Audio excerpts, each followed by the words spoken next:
For the next session, which is a panel discussion, Dr. Ron Newman will lead.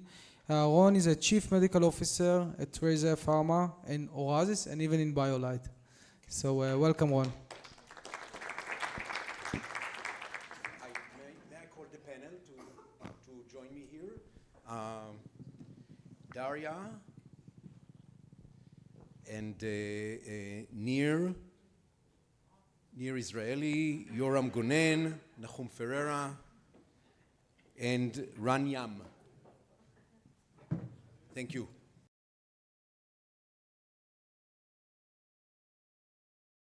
Okay, so we had actually a wonderful introduction with both Susan's remarks about commercialization and then the presentation given to us by Lumenis. And it's a great start to open this discussion with you. And you know, on the way when we are traveling through up the hill with all the development and the scientific questions and issues and this and then, and we are thinking about FDA approval as the holy grail. We get that, everything is fine. Well, we get that, and everything is not fine. Because we need then, as was said before, to actually get the product to the people, hopefully to the right people. And with that in mind, I wanted to ask you, first of all, maybe you'll just present yourself, so yourself and the company that you are coming from, and then we'll just dive in about the issues at hand, please. Hi everybody, my name is Ron. I'm the CEO and co-founder of Novocyte. Novocyte is dealing with pediatric vision care. Hello, my name is Nahum Ferreira. I'm the CEO and co-founder of Biomedical. We are focused on the cornea. You've seen one of our products, the EndOrt, a synthetic replacement of the human endothelium. And we have an additional technology, the HyperCL, a contact lens that increases bioavailability of any topical drops. Hi everyone, my name is Nir Israeli and I'm the CEO and co-founder of Sanoculis, developing surgical treatments for glaucoma. Hi everyone, I'm Daria Lehmann-Blumenthal. I'm the CEO and co-founder of Belkin Vision. We've been developing the Eagle device, performing direct SLT for a first-line glaucoma treatment. So we have a wonderful lineup of people that actually have done it. I mean, you all have products that are already on the market, they are ready to be sold, and they are being sold, of course. And now the question that I want to refer to you is, at what stage did you start to think about what is going to be post-approval, post-launch, how we are going to go ahead with it and actually continue the process? So Daria, perhaps you start. So for me, as a fresh CEO, everything is new because I haven't launched any devices in the past. We've started to work with our chairman in 2021 with Andy Corley.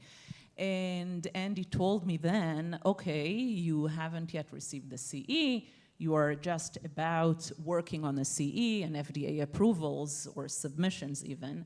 You have to start to work with a chief commercial officer because you have to start now.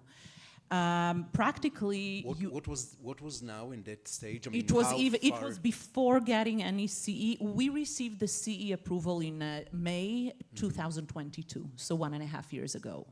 Right. And I'm talking about even a year ahead of this. Okay. So the thing is that even for practical tasks as pragmatic tasks as raising funds, you need to show what your plan is. You have to show what's your forecasts and what's your business model, what's your pricing model.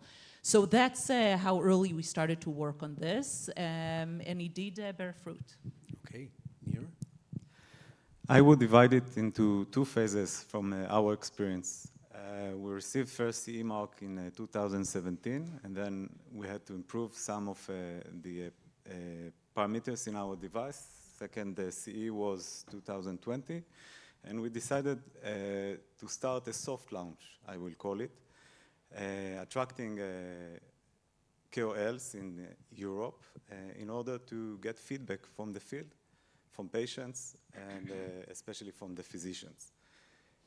In parallel, we worked to raise funds and to find a strategic partner that will take it to the next level. And this is what we did with Bausch & Lomb. We teamed up with Bausch & Lomb and started our launch about a year ago, the launch, with the power of a strategic partner, sales, and marketing. And this is our journey. Okay. And Nahum? Yes, first of all, I have to correct you. I don't feel that I've done it yet. We've done a lot of things, but there is a lot of things to be done. So as for specifically for commercialization, I actually think, this is something we need to think of even when we invent the technology or when we think about the prototype or the first concept. I used to work in different fields before ophthalmology, and it's going to be a very complicated product. So like when I joined Biomedical, I liked about the technology is that it's simple. So that's immediately I thought about how the physician going to use it, how would even the supply chain look like. So I really think it needs to be thought well in the beginning. However, of course, you develop with what you have at the beginning, and when you grow, you change. For example, even things like packaging. Uriah, who presented here a few minutes ago, showed you the new packaging. I can tell you that we used to say that the hardest part of the end-dot implantation is taking the implant outside of the package. So you do mistakes in the way, and you need to improve. And the overall commercialization stage is not only to sell. It's a new type of company, new set of team, and it's really imply on all company aspects. So unlike Daria, it's not my first product to the market. So I was VP of R&D of a company called Visionix here from Jerusalem. So quite a few ophthalmic products that brought to the market, at least from the product side. So I think that coming with a device to the market, you have two main aspects. One is the product itself. So any kind of technical issues, problems that can really kill you if you launch too early, if the product is not really well proven, robust. So this is one thing to think about. And the other one, of course, is the business. So in our case, we also got the CE well before the FDA clearance, and we decided to launch in the US. Even though we had the CE, it was clear to us that our main market is US. And our main, our product is actually a product that is treating lazy eye and changing the centuries-old standard of care, which is patching. And to break such a centuries-old standard of care is not easy. And we thought that it made sense for us to concentrate in the US and build this entire thing from scratch. And we started this, I would say, preparations once we applied for the FDA clearance, and it was quite clear for us that we will get it. It's just a matter of a few months. And then we start preparing. It was also clear to us we were going to do it direct, so no distribution. So it's a much harder task, but it was clear to us that's the only way if you really want to change standard of care. So let's continue now, diving a little bit into more details, specifically each of you and each of the technologies that you have developed. So Ran, you actually got a little bit into it. What were the specifics in your case? I mean, what is the model that you pursue in terms of, we were talking before about KOL, about direct-to-consumers approach. What is the technology and how do you actually match your technology with the market that awaits it? Yeah, so as I started to say, we had to change, we're still trying to do that, to change the standard of care. It's not easy. So you need to tackle this task from the product point of view, but also from awareness and from a lot from the business model. So Apache is cheap, and we're coming with a very cool technology, which I will present later on. But still, there is cost to it, and it was very clear to us that we have to go for reimbursement from the beginning. So I would say from day one, once launching the product already, actually, we got our CPT codes. So we applied and got our CPT codes even before we got the FDA clearance. About 1 year ahead of the FDA clearance, we already had our CPT codes in the US, which were unique to our technology. So we really thought about commercialization well before the FDA clearance. And so CPT codes is the first step to develop coverage. And then you need to go for payment and coverage and work with the payers, and that's a huge task, and we're still at it. So Nahum, what is your model? So there is no one model in my mind. It's really to be Taylor's suit. And in our case, I'm fortunate to work with two different products. So the HyperCL, which actually the physician understands very easily. You put a lens, whatever drug you put on the eye, it stays there. So here we actually released the product, and the physicians came back to us with different indication, different use model, and they are satisfied, and they are publishing it, and it like grow by itself. The EndoArt is a different story. In the EndoArt, we really took the limited market release, and Nir and his team came to our company, explained how they do that limited market release to us, and also this is a good opportunity to say that collaborative work among your industry is super important. But what we've learned is that we should be very, very hands-on on the issues. So, for example, today we have a surgery in Switzerland. Our team is there. And also, one of the key lessons that I learned is to set expectation. We are suggesting a new science in a way. We are replacing a human tissue with fully synthetic implant that not even functioning as the human tissue. And sometimes the expectations are different. So for example, we have a WhatsApp group for any clinical site that we approve to join this commercial phase. And just 2 days ago, I go through the WhatsApp group, and it's like there are so many WhatsApp groups, and I see a picture of the eye, of one of the eyes that treated, and it's bloody and looks horrible to me. And everybody goes, amazing, great, wonderful, and even the physician. And I think to myself, what am I missing? And actually, the fact that the physician knew what he's going to get, and then seen the results, and even better result than he expected, that set a different set of expectation that eventually bring a physician to be very happy and reordering the product and understanding exactly who to treat and estimating and hopefully as close as possible what he's going to get to be satisfied. So you actually touch upon a very important point, which is managing the expectations and not over-promising to whatever is not going to be eventually come to reality. So Nir, where are you? So we are working in a surgical glaucoma arena with a lot of competitors, and we had to bring or to emphasize our unique benefit in order to succeed. Our unique benefit is that we are not leaving any stand behind as opposed to the other competitors. And this is a very strong tool when you come into the competition to emphasize what are your benefits. And second one is, as Nahum has said, to set up the expectation with the physicians that we are approaching, and not all the physicians. We pick them up, the KOLs in each area, in each country, in order to build up the market. And then we will spread to additional physicians as well. Right. Daria? So our approach, first of all, we have submitted 510K. Our clearance is for 510K, which means that our indication for use is selective laser trabeculoplasty, which already has a CPT code. So with this in mind, we didn't have to go through getting a new code.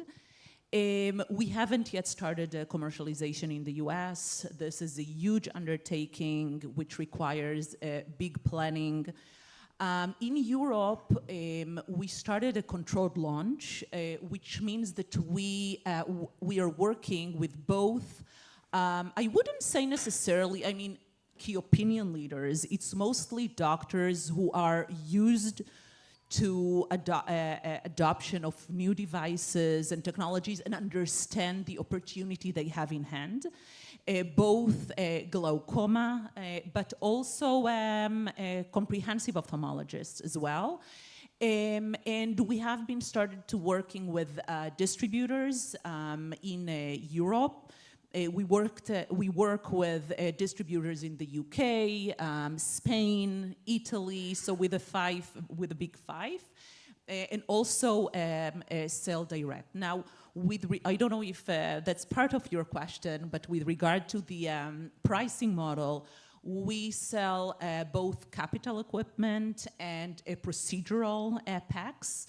And we are very flexible with how the customers can acquire our device and procedural pack. And each customer has their own preferences, and we are used to align to them. Andrew Webb, our Chief Commercial Officer, he knows this job for like more than 30 years. And we find it very beneficial to have this flexibility.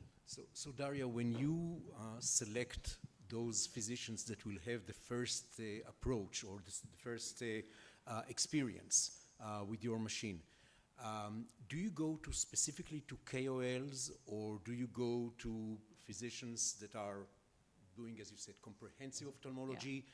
What is your preference? How do you go up about that? We do both. We do both. It's a lot about the chemistry between our team and the doctors. Some of them are, they've been working with them, our sales and marketing team, for many years.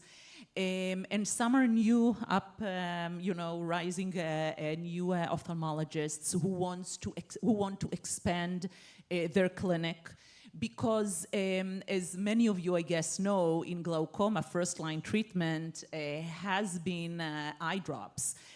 But this is not a lucrative market for the doctors. It is for the pharma companies. So once the customer, the ophthalmologist, the clinics understand that they can provide the best care for the patients, but at the same time expand their revenue channel, this is a win-win for everyone. Yeah.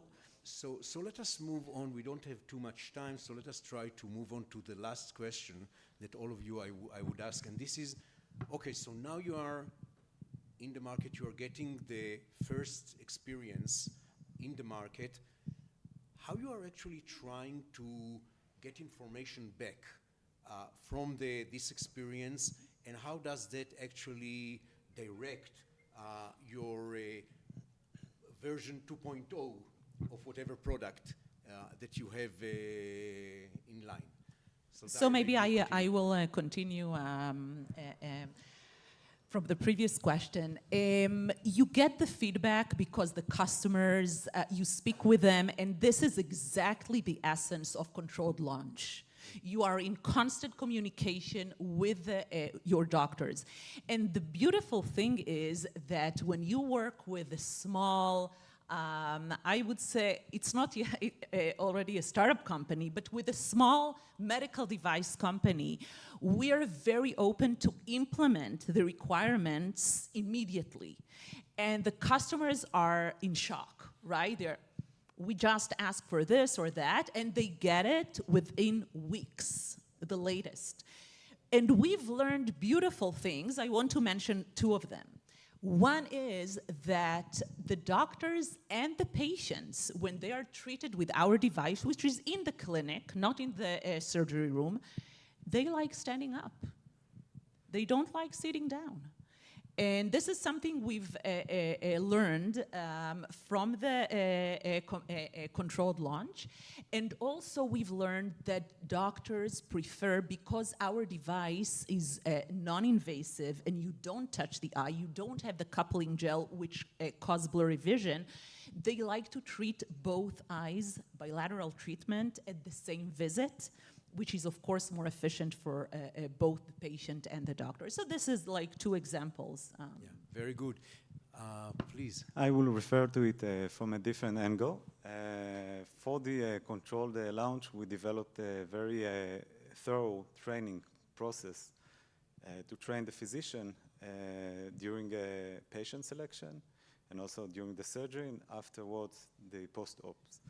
And we trying to attend most of the surgeries in order to learn with the physicians. And I can tell that we implemented already a few improvements in our device, which made it different, totally different in the ease of use of the device. And the feedbacks from the physicians is very important. In our field, glaucoma, especially in Europe, there is also, we call it the EGS guideline, that they provide a guideline, full and thorough guidelines with all the aspects of glaucoma surgery that helps us a lot. So I think Daria and Nir spoke about how to implement things you learn from physicians. Maybe I'll speak on the other side. How to sometimes avoid too creative physicians, because that happens as well. So I think that's the other part of the questions. The question, because sometimes first, you meet physicians that want to use your implant beyond what it's indicated for. So it really depends if you allow that or not. Do you learn from it or not? So it's important to control, and again, setting expectation in advance, it's critical. And also sometimes physicians, because we are a startup company and in a very direct and close contact with the physicians, they sometimes suggest ideas to the technology which can be helpful, but they don't understand all the time the regulatory part of it, or what does it mean. And yes, why not adding, a color to the implant? Nice idea, but that means that we gonna do this next surgery in 5 years or so. So it's really important to control it also, and you're working with KOS, you're working with the gods of your field, and you need to politely explain them that in that specific area you might know the ecosystem better than them. The ecosystem you meant. Exactly. Please, Ran. Yeah, so we have a quite unique situation, I think. The treatment is done at the home of the patient, right? It's about 6 months on average treatment at the home of the kid, and maybe a sentence of how it works. So the kid is getting the device and watching whatever he likes, Netflix, YouTube, Disney, and we're doing real-time image processing on the content in order to stimulate the brain to start working with amblyoptic eye. So it's something not very common. And we are following up. We have a monitoring center in Virginia in cooperation with Nortal Vision. And we are monitoring everything. So we know exactly how much time the kid was trained, what did he see, any kind of usability issues. So we know everything. And actually, we are the ones that are feedbacking the physicians. It's not the other way around. And actually, every month, they are getting a reminder for us to go on the web portal, follow up on their patients, see what happened on that month. So the information is actually flowing from the patients to us, to the physicians. And we do get, and we even know their visual acuity improvement because it's going to our cloud, and so we have a very good control of the patients. We do get from physicians sometimes, when patients or the guardians, parents coming to the to the visits, and they would say, we like this, we don't like that, how can we do this? So these are things that we do get from the physicians, but most of the information is actually flowing the other way. Okay, guys, unfortunately our time is up, so thank you very much. And,